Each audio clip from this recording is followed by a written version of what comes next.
Dearly beloved, we are gathered here today to witness the union between body and frame in a one-of-a-kind automotive matrimony.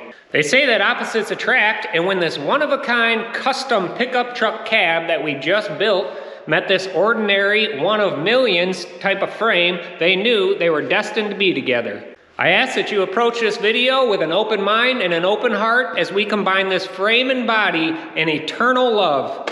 But before we begin, are there any objections? I didn't think so. Let's get started.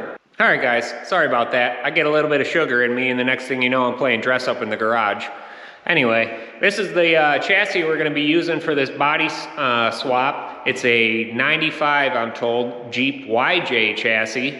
I picked this thing up on Marketplace, of course. It was somebody's project. They were gonna restore this Jeep, and so they started to work on the frame. They put a 4-inch lift kit on it. It's a rough country lift kit. They started to paint the frame. There's some paint in some spots, but other spots it's just bare metal and starting to rust. But it's a really nice solid base to start with. So I'm gonna use this to make it fit under the truck cab that we just built. It's a leaf spring chassis, which I kind of like because I want this truck to have a little more of an old school feel to it versus my other truck, which I built the 4 links for and air ride suspension. I don't want to have all that on this one. So it's going to be a leaf spring suspension. These axles are little baby axles. These are just Dana 30s. The front axle's got the factory disconnect on it over here.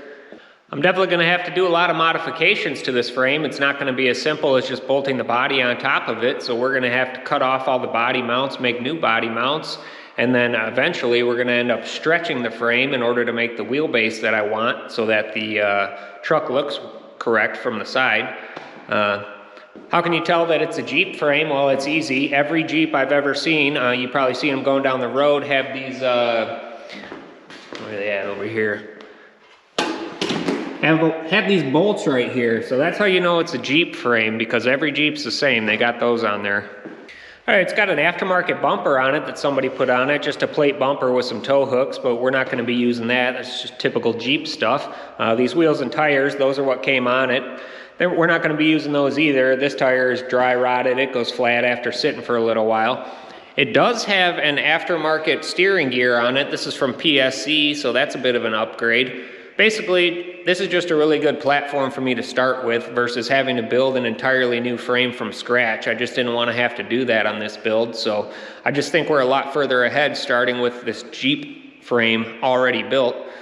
So I guess that's enough talking, and we might as well just get started. The first thing we're going to do is start cutting some of the things off that we don't need, like these body mounts.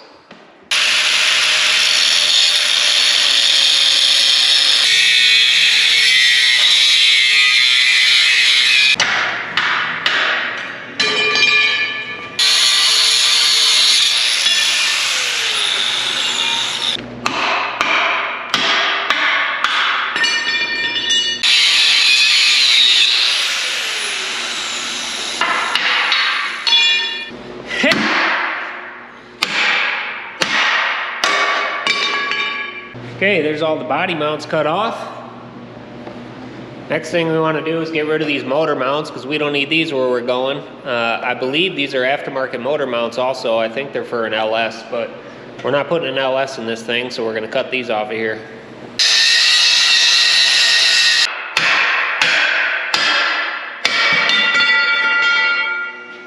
Got it. Beat it!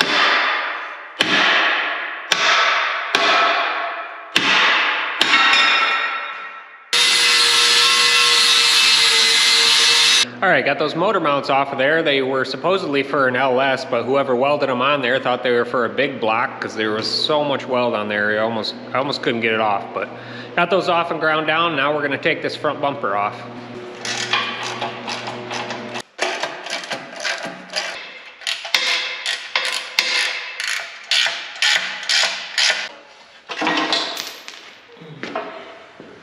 Okay, that's as disassembled as I want to make this for right now. I guess the next logical step is just slide this thing under the body and start seeing what we can do.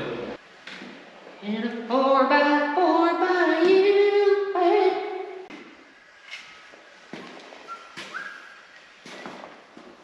Okay, I got the frame under the body, and the first huge obstacle we're gonna encounter is that the wheelbase is way too small for this it doesn't fit. You know, I can't set the body down on the frame right here because the back of the body is gonna end up hitting the frame. I won't be able to set it down all the way. So I'm gonna have to cut the frame and extend it right now, but I don't want to extend it to the final location because I don't know exactly how far I want the wheelbase to stick out the back. So I'm gonna extend the frame longer than I need to, and then we'll get the body mounted on the frame and the whole front end put together. And then once that's done, and I go to build the bed on the back, then I can shorten the wheelbase to whatever length I want it to be at so that it looks good. But huge obstacle we're gonna have to overcome right now. So I'm going to brace the frame where I'm going to cut it in multiple spots. Then we're gonna cut it in half, extend it really long, and then start getting this body mounted on it. All right, just upset an entire generation of classic car experts by cutting the back off of a perfectly good restoration piece. Now let's see if we can upset an entire Jeep community by cutting a perfectly good Jeep frame in half.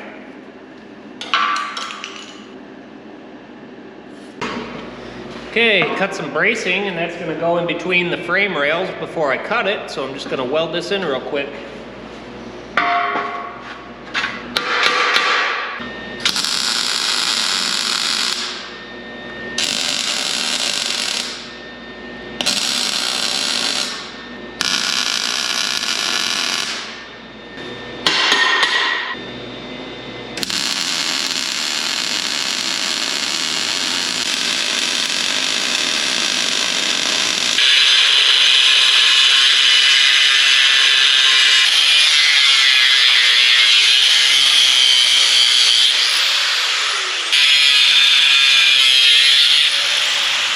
All right, that's cut in half, just like the inside of the coupe. The inside of the frame's full of mouse house. So that started a little fire, but I'm gonna get that out of there and then we can extend this frame. All right, I just cut a couple pieces of 2.5 by 4 inch square tube, a rectangular tube, and I beveled the edges on it really good. Now I'm just gonna set these up here between the frame rails and extend it.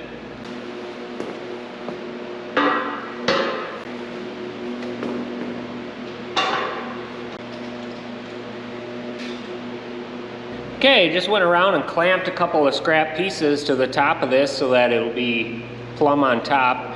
And I took a bunch of measurements, make sure everything's all squared. I'm gonna start tacking it into place, measure it some more, and then fully weld it.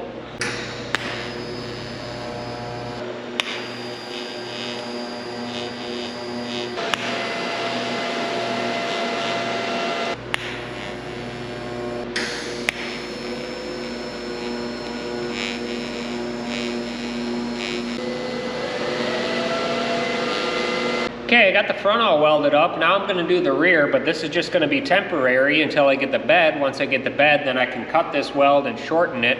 I'm just welding it right now so that I can still roll this around and work with it.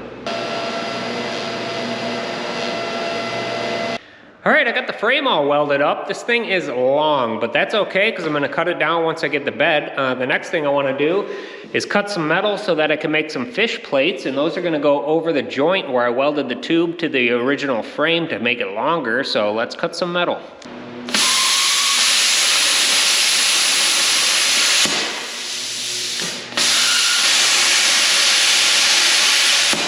Okay, here's what the fish plate looks like, and that's gonna get welded on right here.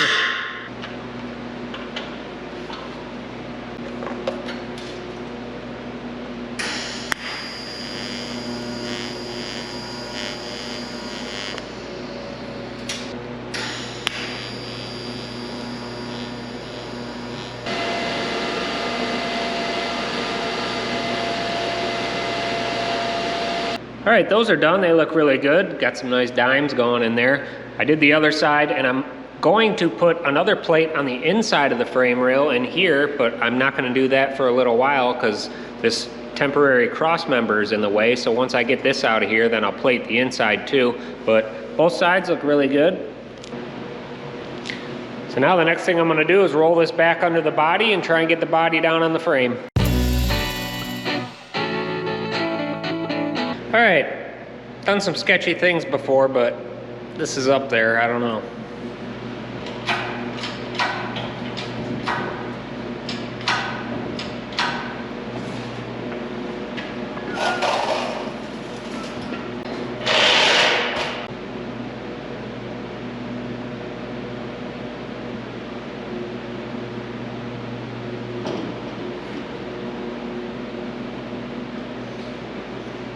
no big deal.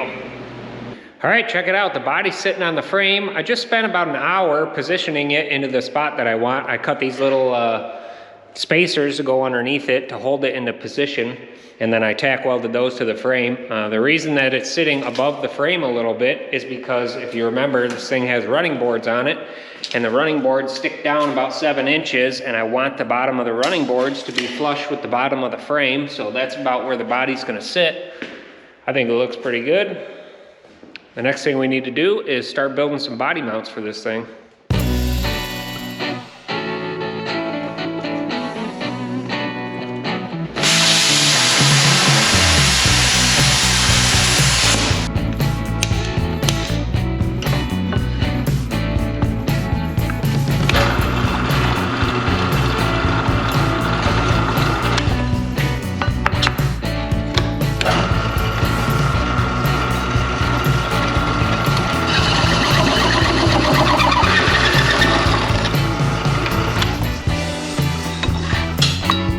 Alright guys, welcome back to the Bracket Factory. If you're a longtime subscriber, you remember this place from the last truck that I built. Basically, 90% of this channel is us building brackets, and then eventually all these brackets get mounted together to build one giant car. So, just took this cardboard template that I made, cut out a bunch of pieces of metal, and now we're going to weld them together to make a bracket.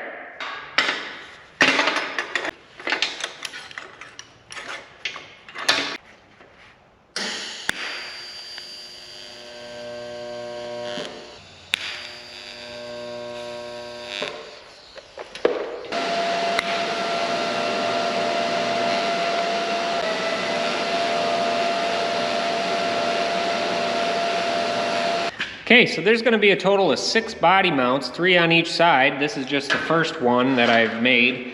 It's going to go right here. I only wanted to have 4, but the factory has this little bracket on the firewall that was originally bolted to the frame, so I'm just going to use that again versus cutting it off. So this is going to go right here. And then I got rubber body mounts. And I made a little washer. It's gonna go on top of it. This is gonna sit something like that.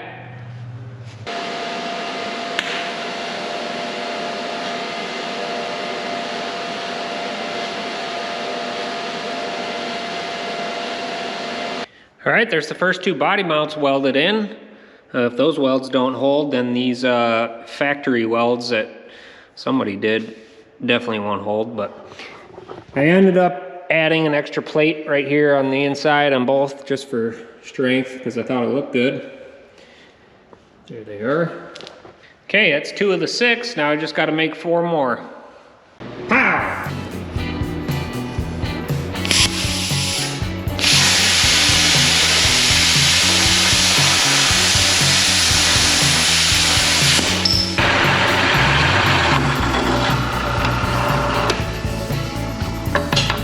You guys see every single YouTube channel is sponsored by Send Cut Send. Well, here at the Bracket Factory, I send myself up to the other garage, cut some holes into these brackets, and then I send myself back down here to weld it. It's basically the same thing.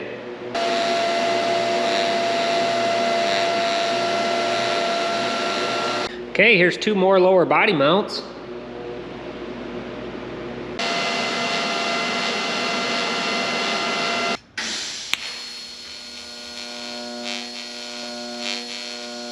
All right, both of those are welded in. They look really nice.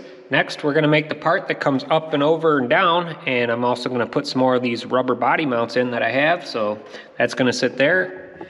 Then the next piece is gonna sit on top of it. All right, for ease of fabrication and to speed this process up, I'm gonna start with a piece of 4x4 inch square tube that I had laying around. I drew out my template on it already. I just gotta cut it out.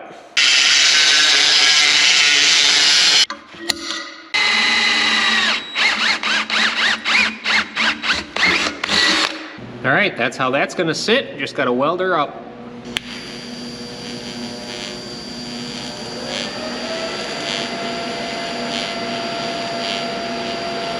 All right, there's the next body mount all welded up. Basically just a repeat process of the last body mount.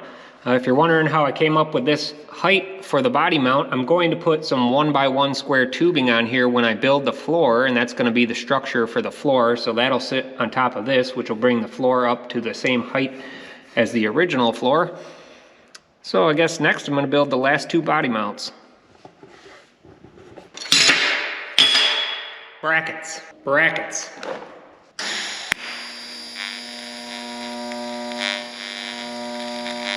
Brackets. Brackets.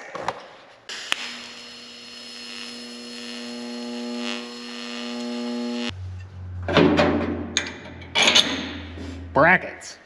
All right, after all that work, I now pronounce you body and frame. You may kiss the bride, or whatever they say. All right, guys, I'm just playing, but here it is. The cab is mounted on the frame. It's looking really good. We got a total of 6 body mounts holding the cab in place, which is more than enough. If you remember, originally the body was bolted directly to the frame. Now it's got rubber bushings between the body and frame, which will help cut down on the road noise. Here's what the body mounts look like from inside the cab. You can see where I'm going to build the floor above them in the future.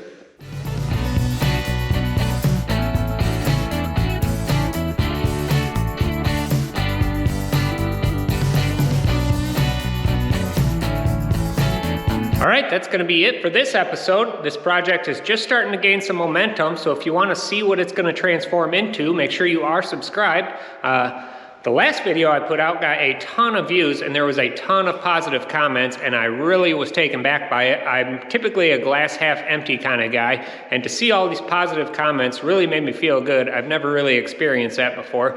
So thank you to everybody that subscribes and leaves comments. I really appreciate that. In the next episode, I'm going to put the sheet metal on the front of this thing, so if you want to see that, make sure you are subscribed so you don't miss an episode, and I'll see you on the next one.